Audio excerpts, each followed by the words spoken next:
बहुत पुरानी बात है। एक छोटे से कस्बे में एक साहूकार रहता था। उसके 7 बेटे और एक बेटी थी। नाम था करवा। सब उसे बहुत प्यार करते थे। करवा भी अपने भाइयों को बहुत स्नेह करती थी। घर में जैसे ही वह आती, पूरा घर रौनक से भर जाता। एक बार करवा की शादी के कुछ समय बाद वह अपने मायके आई। मां ने उसे गले लगाया। भाइयों ने खिलखिलाकर स्वागत किया। कई दिन से बहन को देखकर सब खुश थे।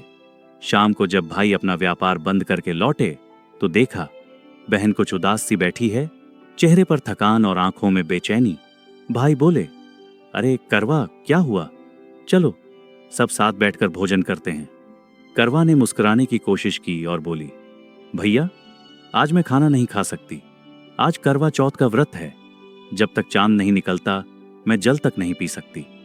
भाइयों ने आसमान की ओर देखा, लेकिन चांद का नामो निशान नहीं था।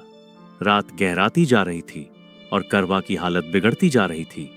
होंठ सूख चुके थे, आंखें डबडबा गईं। सबसे छोटा भाई अपनी प्यारी बहन की यह हालत देख नहीं सका। वह चुपके से बाहर गया और पीपल के पेड़ पर एक दीपक जलाकर छलनी के पीछे रख दिया। दूर से देखने पर ऐसा लगा जैसे चांद निकल आया हो।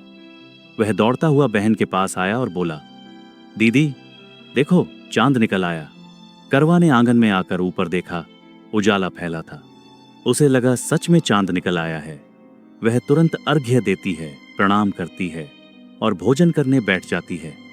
पहला निवाला मुंह में डाला ही था कि उसे जोर की छींक आई। दूसरे कौर में बाल निकल आया। तीसरा कौर लेने ही वाली थी कि दरवाजे पर दस्तक हुई।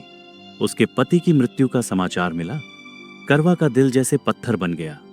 वो वहीं बैठी रह गई। आंखों से आंसू की धार बह निकली। थोड़ी देर बाद भाभियां आईं और सच्चाई बताई। देवी, यह सब इसलिए हुआ क्योंकि तुम्हारा व्रत छल से टूटा था।